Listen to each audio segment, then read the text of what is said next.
ପିଲାମାନେ ଆଜିର ଏହି ଶିକ୍ଷଣୀୟ ଭିତ୍ତିକ କାର୍ଯ୍ୟକ୍ରମକୁ ମୁଁ ତୁମକୁ ସ୍ୱାଗତ ଜଣାଉଛି।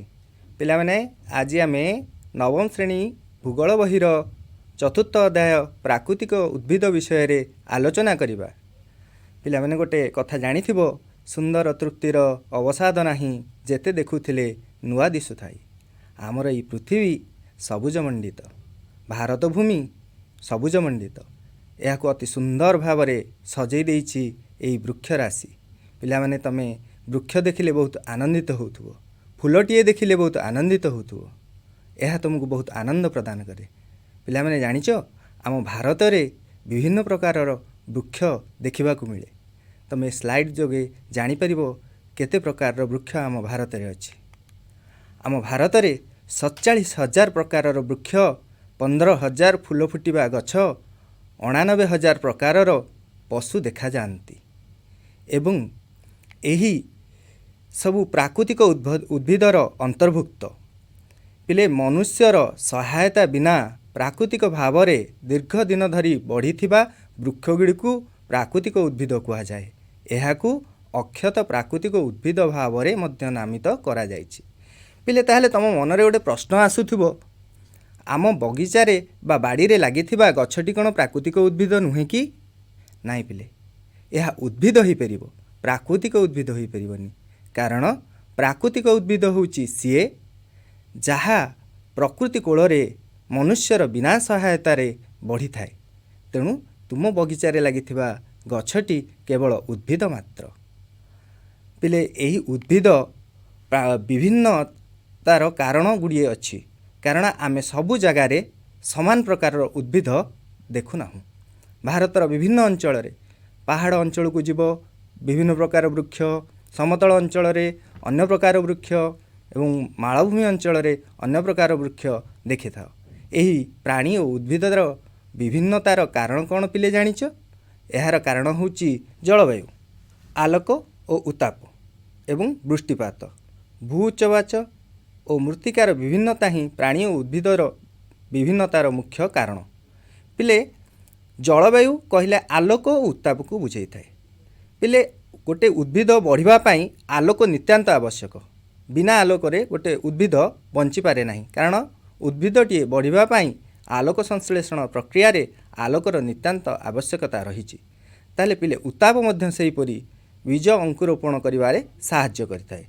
ଯଦି କୌଣସି ସ୍ଥାନର ଉତ୍ତାପ 6 ଡିଗ୍ରୀ ସେଲସିୟସରୁ କମ୍ ହୋଇଥାଏ, ତେବେ ସେଠାରେ ଗଛ ବଢ଼ିପାରେ ନାହିଁ।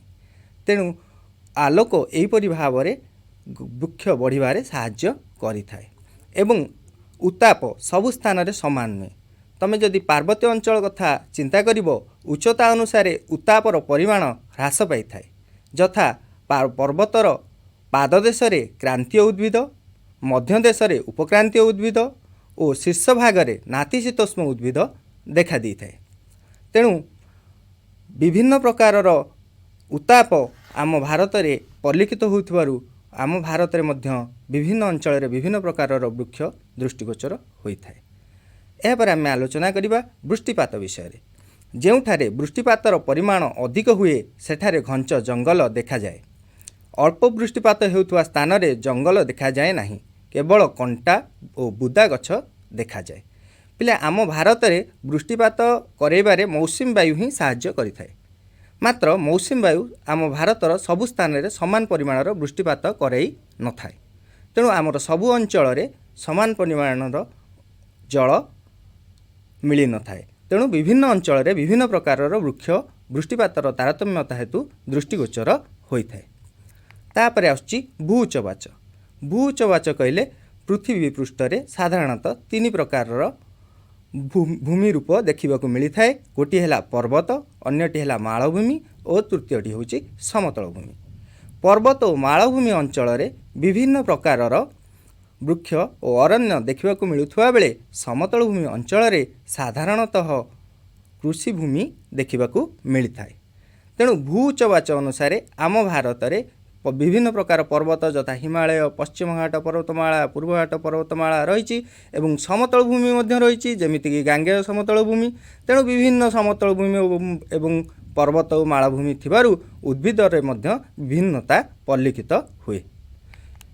ମୃତ୍ତିକା पिले भारत में अनेक प्रकार मृत्तिका परिलक्षित होउची। केउ अंचल में अधिक उर्वर मृत्तिका तो केउ अंचल में अनुर्वर मृत्तिका देखा मिली थाए। जेमितिक राजस्थान मरुभूमि अंचल में कंटा जातीय उद्भिद देखा जाए कारण सेठाकार मृत्तिका अनुर्वर अटे। मात्र त्रिकोणभूमि अंचल में आम जुआरी अरण्य परिलक्षित करता कारण ये अंचल में उर्वर मृत्तिका परिलक्षित होता है। पिले ये तो थिला आमर विभिन्न कारण जहाँकि आम भारत में विभिन्न उद्भिद देखिबारे साहाय्य करिथाए। तापरे पिले आसिबा आमे परिसंस्था कौन से विषय रे टिके बुझिबा। निर्दिष्ट स्थान रे उद्भिद जगत और प्राणी जगत परस्पर उपरे एवं उभय प्राकृतिक परिवेश उपरे निर्भर करती। प्राकृतिक परिवेश और ता मध्यरे बास करुथवा प्राणी और उद्भिद श्रेणी परिसंस्था गठन करिथांती। ताले पिले परिसंस्था को आउ टिके भल भाव बुझिबा जे गोटे परिवेश रे प्रत्येक प्राणी एवं मनुष्य एवं उद्भिद परस्पर उपरे निर्भरशील। मनुष्य यही जीव एवं उद्भिद उपरे निर्भर करुच्ची तार अर्थ यह मध्य परिसंस्थार अंतर्भुक्त। तेणु एमानंकर साहाय्य बिना मनीष बंची पारिबो नाही। एवं यह पर आम आलोचना करबा जीवाली विषय रे। देख पिले तुम स्लाइड रे लक्ष्य करथु गोटे इकोसिस्टम बा परिसंस्था चित्र माध्यम रे तापरे रहिबा आम परिसंस्था पर जीवाली। बृहत परिसंस्था मध्य रे एक निर्दिष्ट प्रकार उद्भिद और प्राणी समूह रही थांती। एहाकू जीवाली कहा जाए। तेणु आमे आज बुझिले परिसंस्था जीवाली एगुड़िक सबु प्राकृतिक उद्भिद जीवजगत समन्वय रे गठित होता है। तेणु विभिन्न प्रकार कारण एवं कारक सकाशे अरण्य और उद्भिद भारत रे विभिन्न अंचल रे विभिन्न प्रकार दृष्टिगोचर होता है। तेबे भारत रे केते प्रकार अरण्य दृष्टिगोचर होता है। भारत रे 5 प्रकार अरण्य देखा जाए। सेगुड़िक है क्रांतीय चिरहरित अरण्य, क्रांतीय पर्णमोची अरण्य, क्रांतीय कंटाबुदा और गुल्म अरण्य, पार्वत्य अरण्य, जुआरिया अरण्य। पिले प्रथमे आमे आलोचना करिबा क्रांतीय चिरहरित अरण्य विषय रे। चिरहरित सदाबेले सबुज कहीं क्रांतीय चिरहरित अरण्य बोली कहा जाए कारण यही अरण्य वर्ष सारा जल बा वृष्टिपात पाउथिबारु कौनसी एक निर्दिष्ट ऋतु रे पत्र झड़ा देई न थाए। अर्थात यही अरण्य साधारणतः 200 सेंटीमीटर रु अधिक वृष्टिपात होउथबा अंचल रे देखा जाए एवं यही अंचल रे वृक्षगुड़िक 60 मीटर रु ऊर्ध्व पर्यंत मध्य बढ़ी थांती। एवं यही अंचल रे देखा जाउथबा वृक्षगुड़िक हला रोजवुड, एबोनी, मेहोगानी एवं रबर। यही क्रांतीय चिरहरित अरण्य आम हिमालयर पाददेश, पश्चिम घाट पर्वतमालार पश्चिम पार्श्व एवं अंडमान निकोबर द्वीपपुंज रे साधारणतः देखिबाकू मिली थाए। यापर अच्छी देख पिले तुम देखिपर क्रांतीय चिरहरित अरण्य। यापर आम आसिया क्रांतीय पर्णमोची अरण्य। यही अरण्यर विशेषत्व होची वृक्षगुड़िक एक निर्दिष्ट ऋतु रे पत्र झड़ा देई थांती। ग्रीष्म ऋतु रे 6 रु 8 सप्ताह पई पत्र झड़ा देई थांती। तेणु यही अरण्य को पर्णमोची अरण्य बोली कहा जाए। एहाकू मौसुमी अरण्य बोली नामित करा जायछि। पिले क्रांतीय पर्णमोची अरण्य साधारणतः भावे जेउठारे 70 रु 200 सेंटीमीटर पर्यंत वृष्टिपात होता है सही अंचल रे ही यही अरण्य देखा जाए। आम भारत रे यही अरण्य 2 भाग रे विभक्त कराई। सेगुड़िक है आर्द्र पर्णमोची एवं शुष्क पर्णमोची। पिले आर्द्र पर्णमोची जो अरण्य 100 सेंटीमीटर रु 200 सेंटीमीटर वृष्टिपात मध्य देखा जाता है ताहाकू आर्द्र पर्णमोची बोली कहा जाए। एवं जो अरण्य 70 रु 100 सेंटीमीटर वृष्टिपात मध्य देखा जाए ताहाकू शुष्क पर्णमोची बोली कहा जाए। एबे आमे आलोचना करिबा आर्द्र पर्णमोची अरण्य विषय रे। पिले आर्द्र पर्णमोची अरण्य 100 सेंटीमीटर रु 200 सेंटीमीटर वृष्टिपात होउथबा स्थान मानकरे देखा जाए। एही अरण्य झारखंड, छत्तीसगढ़, पश्चिम घाट पर्वतमाला अंचल रे देखा जाए। वृक्ष सागवान, पियाशाल, शाल, बाउंश इत्यादि वृक्ष यही अंचल रे दृष्टिगोचर होता है। तापर आम पिले आसवा शुष्क पर्णमोची विषय जानिबा। शुष्क पर्णमोची साधारणतः भाव में 70 रु 100 सेंटीमीटर वृष्टिपात होता अंचल दृष्टिगोचर होता है एवं शुष्क अंचल शुष्क पर्णमोची यह एक निर्दिष्ट ऋतु में पत्तझड़ा देता है एवं शुष्क अंचल देखा जाउथबारु एहाको शुष्क पर्णमोची अरण्य बोली कुहा जायଥାଏ। उपद्वीपीय मालभूमि यथा बिहार उत्तर प्रदेश अंचल साधारणतः यही अरण्य गुड़िक देखा जायଥାଏ एवं यही अरण्य देखा जायଥିବା वृक्ष गुड़िक है निम्ब पिपल शाल क्रांतीय कंटाबुदा और गुल्म अरण्य। पिले यही अरण्य साधारणतः 70 सेमी कम वृष्टिपात होता अंचल गुड़िक देखा जायଥାଏ। अत्यधिक कम वृष्टिपात होइथिबारु एही अंचल गुड़िक साधारणतः कंटाबुदा कंटा जातीय गछ देखा जायଥାଏ। वृष्टिपातर परिमाण 70 सेंटीमीटर रु कम रही है। स्थान गुजरात राजस्थान मध्य प्रदेश। वृक्ष गुड़िक जो यही अरण्य देखा जाए ताहा आकाशिया बबुल शिमिली खजूर। पिला माने आमे पार्वत्य अरण्य विषय रे आलोचना करिबा। पर्वतर पाददेशरु शिखर पर्यंत अरण्य तारतम्यता परिलिखित हुए कारण अरण्यर पाददेश तापमात्रा अधिक थिबा बेले पर्वतर शिखर आड़िकी तापमात्रा क्रमशः ह्रास पाई थाए तेणु अरण्य तारतम्यता परिलिखित हुए। हिमालयर पाददेश पर्णमोची अरण्य देखा जाए ताठू टिके उच्चकू जावा जदि आम 1000 ରୁ 2000 मीटर उच्चतार आर्द्र नातिशीतोष्ण अरण्य तृणभूमियुक्त अरण्य आम देखिपर।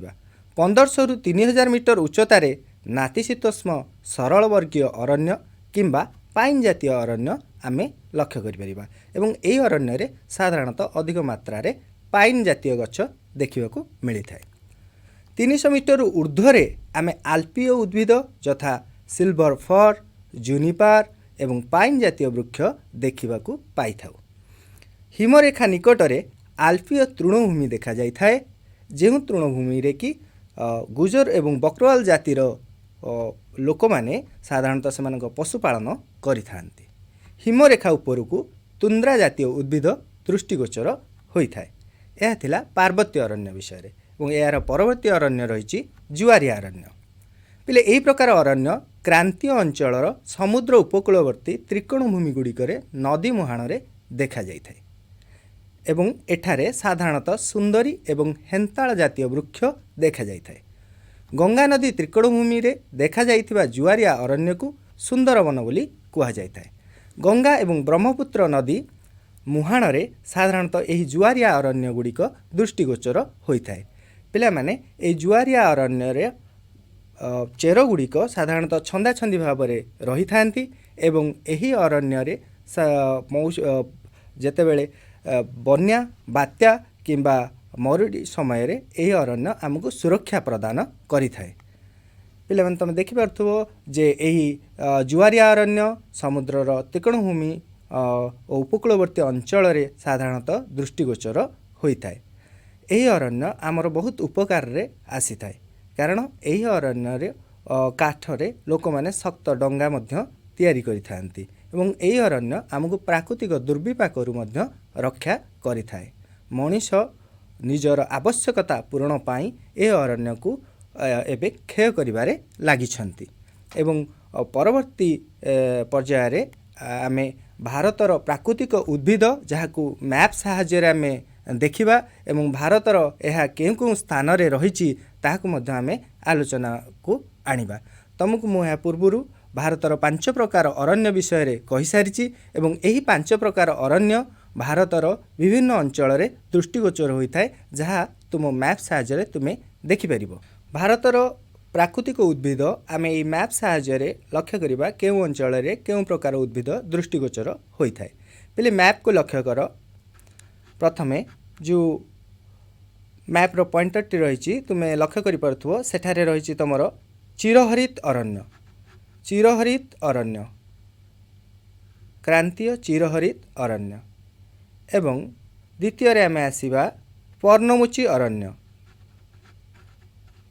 पिला माने एई सब अंचल रे लक्ष्य कर देखा जिवो तुमको जे एहा होची पर्णमोची अरण्य क्रांतीय पर्णमोची अरण्य।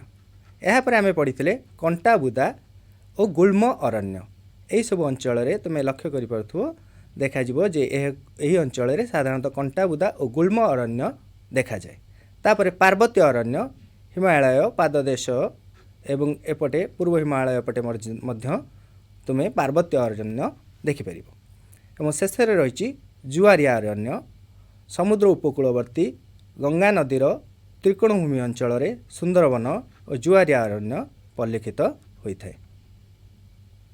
यही सब हूँ जुआरिया अरण्य। पिले पूर्व उपकूल रे तुम लक्ष्य कर जुआरिया अरण्य देखा जाउथुवा बेले पश्चिम उपकूल रे जुआरिया अरण्य अधिक देखा जाए नाही। काहेकि जानी पारुछ? यार मुख्य कारण है अधिकांश बड़ नदी गुड़िक पूर्व उपकूल रे समुद्र रे मिशिजंती एवं यार उपकूलटी अधिक ओसारिया।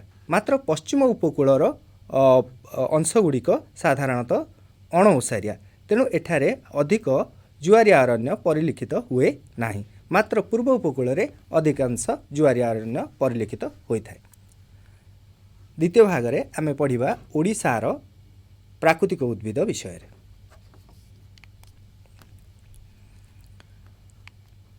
ओडिशार जो प्राकृतिक उद्भिद यह मध्य भारतर प्राकृतिक उद्भिद मध्य अंतर्भुक्त। तेणु भारत में जो चिरहरित अरण्य, पर्णमोची अरण्य, पार्वत्य अरण्य, जुआरिया अरण्य देखा जाए से अरण्य मध्य ओडिशा रे देखा जाय थाए। एवं ओडिशार प्राकृतिक उद्भिद को चारि भाग रे विभक्त करा जायछि। ओडिशार प्राकृतिक उद्भिद कहले क्रांतीय अर्ध चिरहरित अरण्य, क्रांतीय आर्द्र पर्णमोची अरण्य, क्रांतीय शुष्क पर्णमोची अरण्य, उपकूलवर्ती जुआरिया अरण्य। एहीपरि भाव में चारि भाग रे विभक्त करा जायछि। पहले प्रथमे आम बुझा क्रांतीय अर्ध चिरहरित अरण्य यह केउं अंचल रे देखा जाए एवं एही अरण्य रे केउं प्रकार वृक्ष देखा जाइथाए। क्रांतीय अर्ध चिरहरित अरण्य साधारणतः संबलपुर, झारसुगुड़ा, देवगढ़, पुरी, नयागढ़ अंचल रे देखा जाइथाए। एवं एही अरण्य रे साधारणतः मेहगानी, एबोनी, चंदन परि वृक्ष जन्मी थाए एवं यह चिरहरित अर्थात अधिक वृष्टिपात पाउथुवा अंचल रे साधारणतः दृष्टिगोचर होइथाए। एवं वर्षर कौन निर्दिष्ट समय जदिओ एमाने पत्र झड़ा दियंती नाही किंतु एहाको अर्ध चिरहरित अरण्य नाम रे नामित करा जाइछि। द्वितीय अरण्य क्रांतीय आर्द्र पर्णमोची अरण्य। एही क्रांतीय आर्द्र पर्णमोची अरण्य को दुई भाग रे पुनश्च विभक्त करा जाइछि, जहाँकि शाल जातीय पर्णमोची अरण्य एवं मिश्रित पर्णमोची अरण्य। प्रथमे आम बुझीनवा जे शाल जातीय पर्णमोची अरण्य कौन। शाल जातीय पर्णमोची अरण्य रे अधिकांश शाल वृक्ष देखा जाइथाए। एतद् व्यतीत शाल बाउंश मध्य स्थाने स्थाने परिलक्षित होइथाए। एवं एही वृक्ष गुड़िक ओडिशार जो स्थान रे देखा जाए ताहा हला तेल नदीर पूर्वरे साबरी नदीर अववाहिकार। द्वितीय रे आसुची मिश्रित पर्णमोची अरण्य। शाल वृक्ष सहित असन, कुरुम, सागवान परी गछ मिसिकरी रहिथिबारु एहाकु मिश्रित पर्णमोची अरण्य बोली कुहा जायଥାଏ। यह साधारणतः अपेक्षाकृत कम वृष्टिपात होउथुवा अंचल गुड़िकरे परिलक्षित होइଥାଏ। एही सबु अरण्य केन्दुझर, देवगढ़, फुलबाणी जिला मानकरे दृष्टिगोचर होइଥାଏ। एहापर आमे जानिबा क्रांतीय शुष्क पर्णमोची अरण्य विषय रे। एही क्रांतीय शुष्क पर्णमोची अरण्य साधारणतः स्वल्प वृष्टिपात होउथुवा ओडिशार विभिन्न अंचल रे दृष्टिगोचर होइଥାଏ एवं यह साधारणतः तेल, नागावली, साबरी नदीर अववाहिकारे दृष्टिगोचर होइଥାଏ। एही अंचल रे शाल, पियाशाल, सागवान, चंदन परी वृक्ष जन्मी थाए। उपकूलवर्ती जुआरिया अरण्य पिले आमर समुद्र निकटवर्ती राज्य होइथिबारु आम ओडिशार विभिन्न बड़ नदी सबू समुद्र भूगर्भ जाई पड़िछंती एवं सही नदी मुहाण एवं त्रिकोणभूमि अंचल रे एही उपकूलवर्ती जुआरिया अरण्य दृष्टिगोचर होइथाए। जथा महानदी और ब्राह्मणी नदी मुहाण रे थिबा जुआरिया अरण्य को हेन्ताल वन बोली कुहा जाए। एहा क्षुद्र सुंदर वन भाव में परिचित। एठारे जो वृक्ष दृष्टिगोचर होता है ताहा हेन्ताल, सुंदरी, बाउंश एवं बेत। यही सुंदर वन को मध्य क्षुद्र सुंदर वन को लुणा जंगल बोली कुहा जाए। लुणा जंगल कौन? प्राकृतिक हेन्ताल वन पाई स्थिर जल बेष्टित समुद्र उपकूल आर्द्रभूमि और नदी मुहाण आवश्यक होता है। एहाकू लुणा जंगल बोली कुहा जाए। समग्र विश्व लुणा जंगलर 70 प्रकार उद्भिद थिलाबेले ओडिशारे 60 प्रकारर उद्भिद देखा जाइथाय। तेणु आम गर्वित अनुभव करवा आम लुणा जंगल पई, कारण ओडिशार लुणा जंगल रे 60 प्रकारर उद्भिद देखा जाइथाय एवं से उद्भिद मानकर नाम हैला कोरिया, पीतमारी, शिशुमार एवं तुंडा। तो आमे बे बुझिले आम ओडिशार विभिन्न प्राकृतिक उद्भिद विषय रे। एहा परे आमे जानिबा जे एही प्राकृतिक उद्भिद भारत रे थाउ, ओडिशा रे थाउ, पृथ्वी रे थाउ, जे स्थान रे थाउ, यह सदा सर्वदा मनुष्यर हित रे लागि आसीछि। मनुष्य यह उपरे संपूर्ण निर्भर करिछि। मनुष्य को ए खाद्य देइछि, वस्त्र देइछि, बासगृह देइछि, बंचिबा पई राह जोगेइछि। मात्र ए मनुष्य कौन करुछि ना ए उद्भिद समाज को निजर जनसंख्या वृद्धि जोगु निजर आवश्यकता मेंटेवा पई एहाकू नष्ट करिबारे लागिछि एवं निजे शिल्प गढ़िबा, रास्ता घाट निर्माण करिबा, निजर घर तैयारी करिबा पई जंगल को क्षय करुछि एवं एही जमी रे निजर आवश्यकता को पूरण करुछि। मात्र एही प्राकृतिक उद्भिद आमको विभिन्न उपाय रे साहाय्य करिथान्ते। आशा आमे जानिबा जे प्राकृतिक उद्भिद आमको किपरि साहाय्य करिथाय बा प्राकृतिक उद्भिदर उपकारिता। अरण्य मनुष्य को खाद्य, वस्त्र, बासगृह जोगई थाए, मृत्तिका क्षय को रोकी थाए, जलवायु को नियंत्रण करिथाए, शिल्प को समृद्ध करिथाए। आगा आमे ए चारिटी पॉइंट विषय रे अधिक टिके आलोचना करिबा। अरण्य मनुष्यर अति आवश्यक एवं प्राथमिक आवश्यकता जहाँ को कहा जाए खाद्य, वस्त्र, बासगृह जोगेबारे सक्षम होइथाए। आमे खाद्य पई विभिन्न प्रकार फसल करिथाउ एवं फसल रु अमल होथुवा विभिन्न खाद्य पदार्थ आमे व्यवहार करिथाउ। एहार काठरे आमे घर निर्माण करिथाउ एवं तुळारु आमे सूता करी वस्त्र मध्य निर्माण करिथाउ। सेहीपरि आमे आमर वृक्ष मध्य मृत्तिका क्षय को रोकी थाए। वृक्ष र चेर मृत्तिका को जाबुड़ी धरिबा फल जल और वायु यह सहजरे धोई नियंती नहीं। तेणु मृत्तिका क्षय रोकी थाए। जलवायु को नियंत्रण करता है। जो अंचल रे अधिक मात्रा रे उद्भिद थाए से अंचल रे वृष्टिपात सठिक परिमाणर होता है एवं तापमात्रा संतुलित रही है। तेणु जलवायु को मध्य नियंत्रण करिवारे उद्भिद हमको साहाय्य करिथाए। शिल्प को समृद्ध करिथाए। शिल्परु मिलुथिबा कंचामाल गुड़िक आमर विभिन्न प्रकार उद्भिदरु मिलुथिबा कंचामाल गुड़िक आमर विभिन्न शिल्परे कंचामाल रूपे व्यवहार होई शिल्प क्षेत्र को अग्रणी करि परिछि। तापरे आउ चारोटी पॉइंट जल प्रवाह को नियंत्रण करिथाए। एहार प्राकृतिक सौंदर्य दर्शक मानकर चित्त विनोदन करिथाए। एहा पशुपक्षी मानकर बासस्थान। जल प्रवाह को यह मध्य नियंत्रण करिथाए। एहार प्राकृतिक सौंदर्य दर्शक मानकर चित्त विनोदन करिथाए। आमको किछि क्षण समय मिलिले आमे टिके भितरकनिका इत्यादि जोठारे बनानी रही अरण्य भरी रही बुली आसिले आम मन टिके खुशी हो जाए एवं आमे पिकनिक करिया को मध्य पिले से अंचल को बुलिबाकू जाइथाउ। तेणु यह आमर चित्त विनोदन करिथाए। एहा परे मध्य एहा पशुपक्षी मानकर बासस्थान रूपे विवेचना करा जाइछि। विभिन्न पशुपक्षी एई सबु वृक्ष एवं जंगल उपरे निर्भर करी निजर जीविका अतिबाहित करिथांती। पिले आमे तो बुझिले जे आमको जंगल विभिन्न उपाय रे आमको साहाय्य करूची। मात्र आजिर एही निष्ठुर मनीष एही उद्भिदर को कमिबारे लागिछि एवं काटिबारे लागिछि। यार संख्या कमिबारे लागिछि।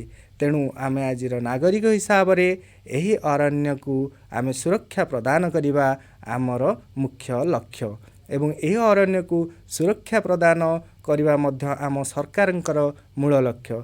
तेबे आम सरकार एथिपाई जातीय अरण्य नीति 1952 मसीह रे प्रणयन करिसंती एवं एही जातीय अरण्य नीति कौन ना सरकार एही नीति माध्यम रे आम अंचल रे थिबा विभिन्न प्रकार वृक्ष न काटिबा पाई लोकों को सचेतन कराउछंती। वन महोत्सव परि कार्यक्रम अनुष्ठित कराउछंती एवं विभिन्न अंचल रे वनीकरण करछंती। विभिन्न उत्सव रे किपरि गोटे गछ लागि परिबो से विषय रे मध्य से अधिक गुरुत्व देउछंती। तेबे वनीकरण आम साधारणतः 3 भाग रे विभक्त करा जायछि। पिले आमे प्रथमे बुझिबा सामाजिक वनीकरण कौन। सामाजिक वनीकरण कहले ग्राम और सहर रे व्यवहार अनुपयोगी जमी रे वृक्षरोपण करी जंगल सृष्टि करिबा एहाकु सामाजिक वनीकरण कहा जाए। आसा ए विषय रे अधिक टिके जानिबा। ग्राम और सहर रे व्यवहार अनुपयोगी जमी कौन। प्रत्येक गाँव में सहर में तो प्रायतः आउ खाली जगह देखा जाऊ नहीं, मात्र गाँव में विभिन्न अंचल खाली रही जोठारे कि कौन वृक्ष नाही। तेणु से अंचल गुड़िक वृक्षरोपण करने द्वारा आमर आवश्यक समय जो वृक्ष गुड़िक आम काटी दौचे तार चाहिदा आम पूरण करिपरिबा एवं आम परिवेश पई अन्य गुड़िए नूतन वृक्ष सृष्टि करिपरिबा। एहाकु सामाजिक वनीकरण कहा जाए। एवं सहर में मध्य विभिन्न पार्क एवं खाली थिबा स्थान मानकरे एवं रास्तार दुई पार्श्व वृक्षरोपण करने द्वारा मध्य नूतन जंगल सृष्टि करा जाई पारिबो। द्वितीय रे आसुची कृषि क्षेत्रीय वनीकरण। चाष जमीर हिड़ गुड़िक वृक्षरोपण करवा अर्थात तमे पिला माने विभिन्न जमी बिल चाष जमी लक्ष्य करिथिबो। चाष जमीर मध्य भाग ही कृषि कार्य करा जाई थाए एवं हिड़ गुड़िक बंधा जाई थाए कारण चाष जमी को अलगा करिबा पई किंबा जल अन्य बिल को न जीवा पई एही हिड़ गुड़िक बंधा जाई थाए एवं एही हिड़ गुड़िक साधारणतः वर्षर सबु समय रे खाली पड़ी थाए। मात्र कृषि क्षेत्रीय वनीकरण साहाय्य रे आमे जदि एही हिड़ बंध मानकरे किछि वृक्षरोपण करि परिबा ताहले ए वृक्ष मध्य आमर परिवेश को संतुलन रखिबारे साहाय्य करि परिबो। एहाकु कृषि क्षेत्रीय वनीकरण बोली कुहा जाई थाए। आज ही कार्यक्रम रे तमे माने सबु जिनस शुणी पुनर्बार तुमको धन्यवाद।